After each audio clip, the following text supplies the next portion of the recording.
He thought he knew me. I faked a disability since 8th grade, and you won't believe how my boyfriend reacted when he found out my shocking truth. Okay, here goes nothing. I'm laying it all out, and honestly, I'm terrified, but I can't keep this inside anymore. I'm aware this is a terrible thing to do, a monumental screw-up, and I will live with the guilt of it my whole life. I cannot apologize enough to those affected by this, especially him. It all started back in 8th grade. I was 12, maybe just turned 13, and I was the new kid. My parents had pulled me out of my old school because of some pretty relentless bullying, and I was desperate to just fit in, to be invisible in a good way, or at least not a target. I still had one friend from my old school, let's call her Molly. We were inseparable back then, texting constantly, partners in crime, the usual teenage stuff. One afternoon, while we were brainstorming ways for me to make an impression, or rather, an anti-impression so no one would bother me, Molly came up with this wild idea. What if, she'd texted, emojis and all, you pretended to be colorblind?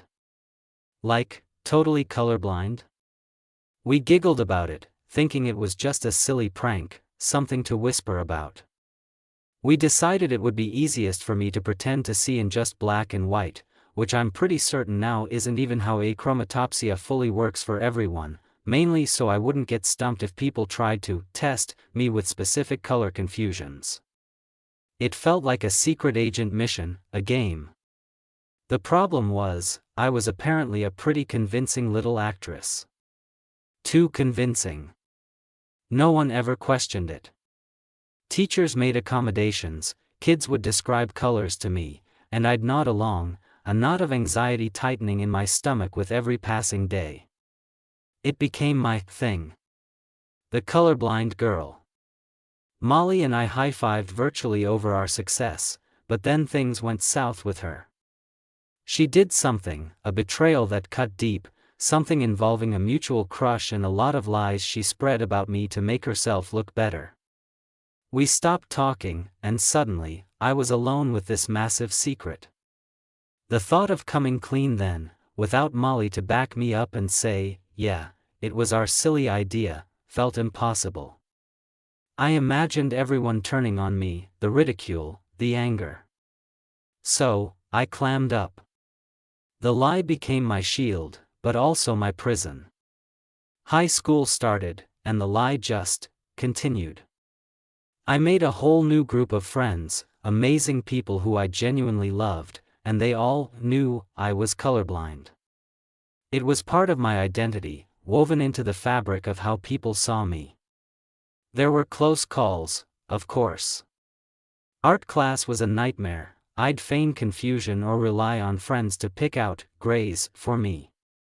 Science labs with color-coded experiments were terrifying.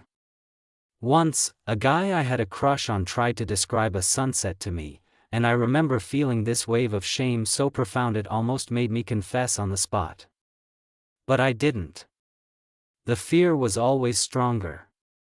Then, fast forward a few years.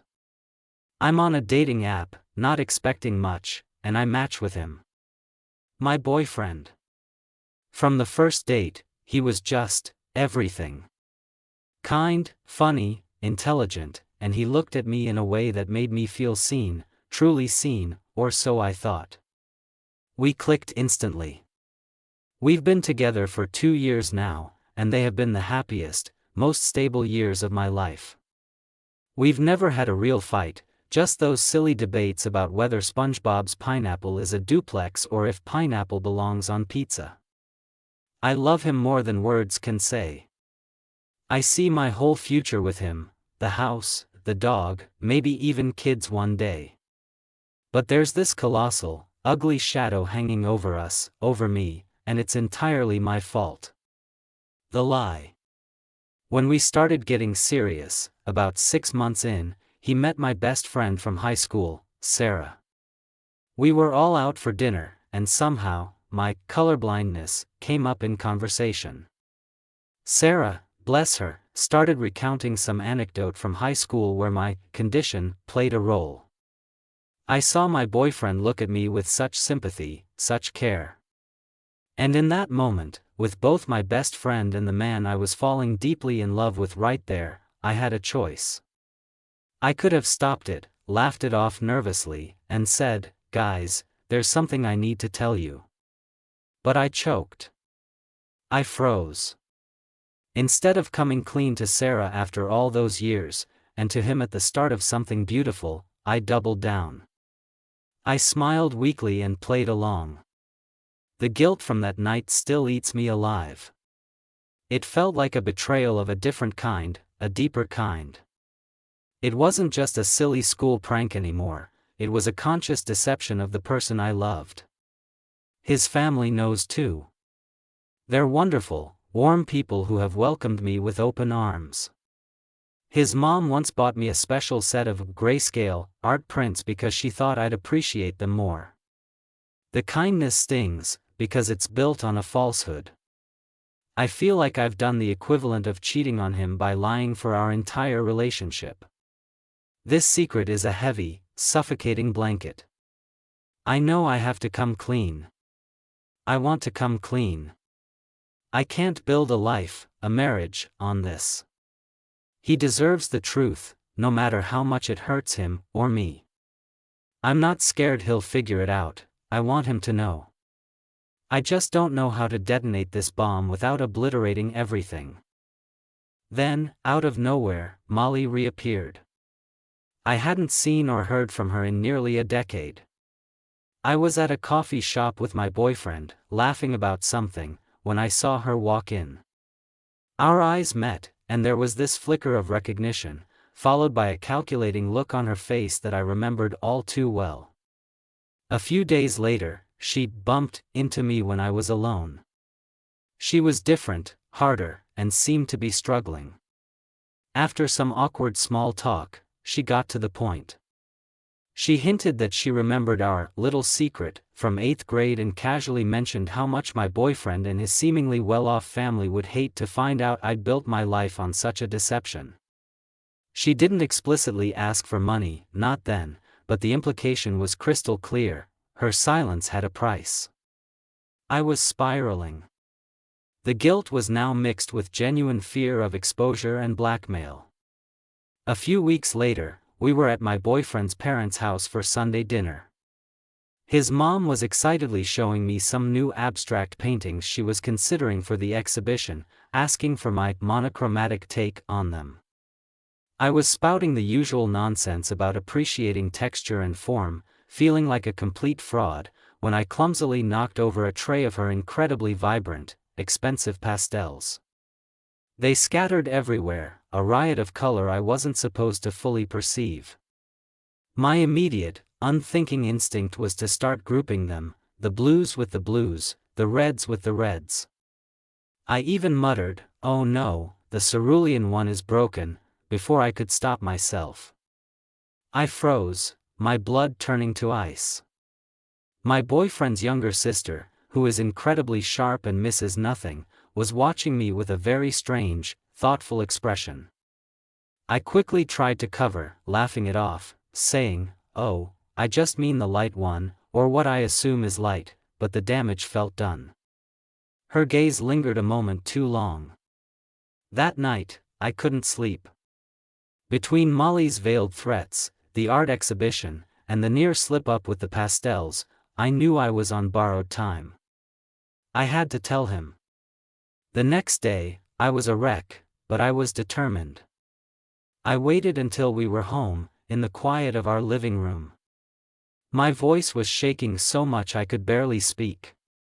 "I have something to tell you," I started, tears already welling up. "It's about my colorblindness. The truth is, I'm not colorblind. I never have been." And then it all came pouring out, Molly, the stupid 8th grade pact, the fear, the shame, how it snowballed, lying to him, his family, everything. I sobbed through the whole confession, fully expecting him to erupt in anger, to tell me to get out, to say he couldn't trust me. I deserved all of it. When I finally finished, exhausted and bracing for the worst, he was silent for a long, agonizing moment. Then he let out a slow breath and said, "Molly contacted me a month ago." I just stared at him, utterly confused. "What?" He continued, "She tried to tell me your big secret, probably hoping for a reward or to cause trouble. The thing is," he paused, looking at me with an expression I couldn't quite decipher, "I already had my suspicions. For a while, actually." He explained that after his cousin, an optometrist, met me last year, she'd made an offhand comment to him about some of my descriptions of the world not quite fitting with complete achromatopsia. It was subtle, but it planted a seed. He'd also stumbled upon an old, public social media page of Molly's a while back, where she'd made some vague, bitter posts that hinted at a shared game from school. He hadn't been sure, but it made him wonder. When Molly approached him, it confirmed his nagging doubts. He admitted he'd even half expected her to try something, so he'd been waiting. He said he didn't tell me Molly had contacted him because he was hoping, praying, that I would come to him on my own, that I would trust him with the truth, however difficult. He was hurt that I hadn't, but he also said he understood the depth of the hole I'd dug for myself. He wasn't screaming, he wasn't leaving. He was calm, though clearly processing a lot.